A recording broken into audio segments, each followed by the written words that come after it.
Hello everyone and welcome to this video about blockchain in supply chain. Many of you have probably heard about this use case in the past and many of you may know it quite well.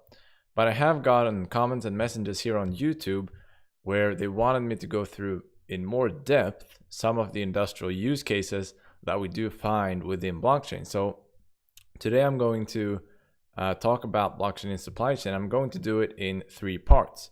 And this first part is going to be about the problems that we see in the supply chain business and supply chain management at the moment, and then the overall issues that blockchain can solve in this space.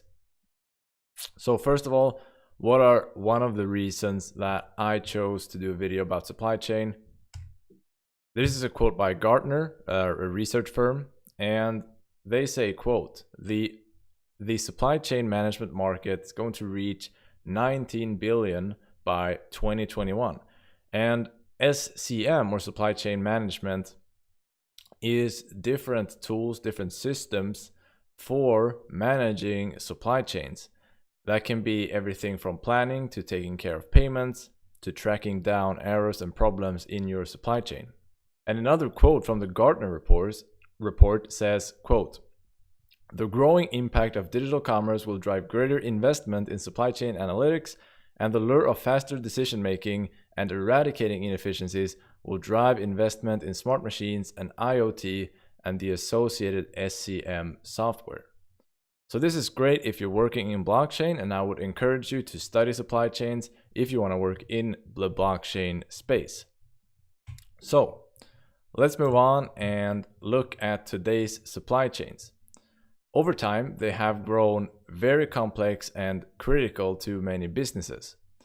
So, first of all, why are they complex? Well, globalizations have had an impact on supply chains that have made them way longer and way more complex than before. We now have many more businesses in the supply chain, and they span across many more nations. We've also had a trend where more and more businesses, first of all, outsource to other countries, and second of all, they have smaller and smaller inventories of their own. So they have they rely more upon the supply chain and a working supply chain where there are no delays.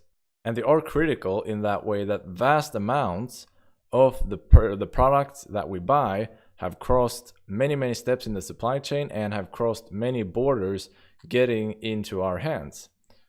Much of this is also driven by the consumer's demand for transparency, for fair trade, and for sustainability when it comes to purchasing products, and we select more of our products based on how they are produced, where they are produced, and under what conditions. Now we can move on to the challenges that we currently see in the supply chain market. We do, of course, have a lot of external factors that we can't affect, that we can't change or make more effective with blockchain. Those can be everything from politics to the climate to rules and regulations changing. But some of the challenges and problems that we see can actually be removed or reduce the effect. So, lack of trust. If you're in blockchain, you know that this is a big one in many industries, and in supply chain, there is a common sense of distrust between parties in the supply chain. You always have to be skeptic towards business partners that you don't really know that well. A supply chain is built of a lot of different steps, and where you usually just know and trust the people that you are surrounded with in the closest step or the closest in the chain. And you also have a lot of real-time demands, meaning that production and delivery needs to be quicker, and it needs to be scheduled in a way that will fit with your smaller inventory, which is, of course, a way to reduce cost in that you don't have to have such huge inventories taking up a lot of space and costing rent. The fourth one here is informational silos, which we also have been talking a lot about both in our courses and on this channel, where we have a lot of different businesses involved in the trade, and all of them save information themselves, and it's not a shared database where we can all use the data and analyze or track or investigate to see what's going on. Instead, all of the data is saved within each separate business in a private database where we can't access it. We can only see the part of the data that our business has generated.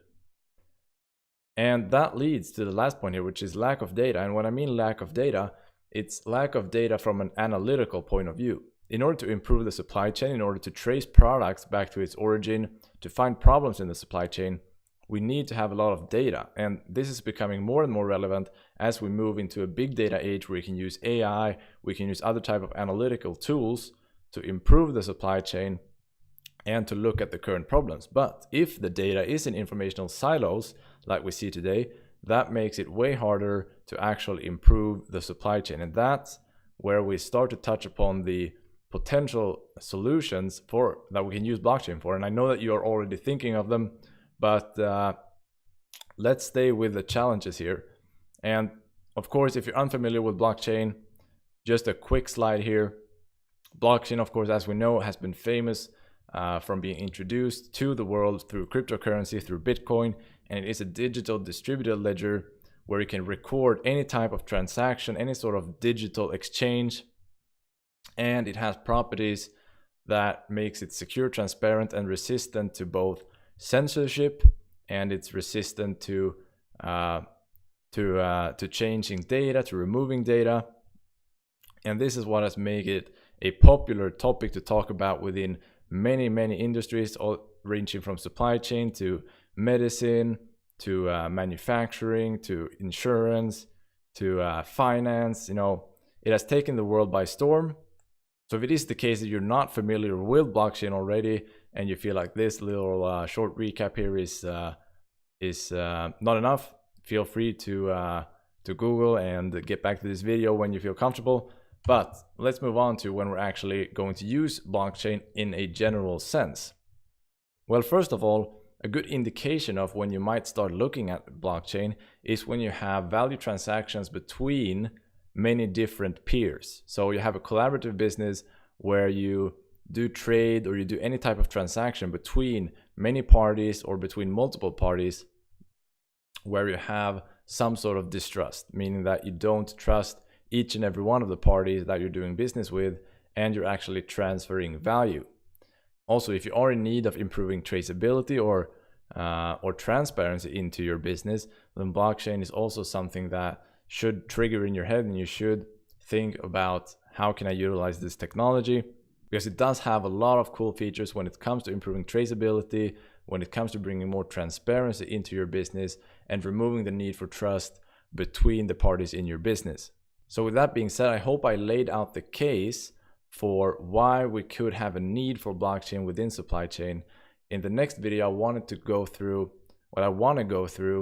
how blockchain can be used within supply chain, what type of businesses have been starting to show interest in this technology, and also bring upon some of the negative aspects that we see within blockchain, some of the problems that we still need to solve, because I know a lot of you guys have sent questions to me asking about supply chains and asking a lot about the input data, and it's not a perfect technology, but I wanted to share all sides of it, so stay tuned for that. I know that we have a lot of questions to answer still, but I wanted to lay the foundation for talking about supply chain. I hope you enjoyed that, and please leave a comment, leave a like if you liked the video, a dislike if you disliked the video. I'm looking forward to seeing you in the next video. Goodbye, guys.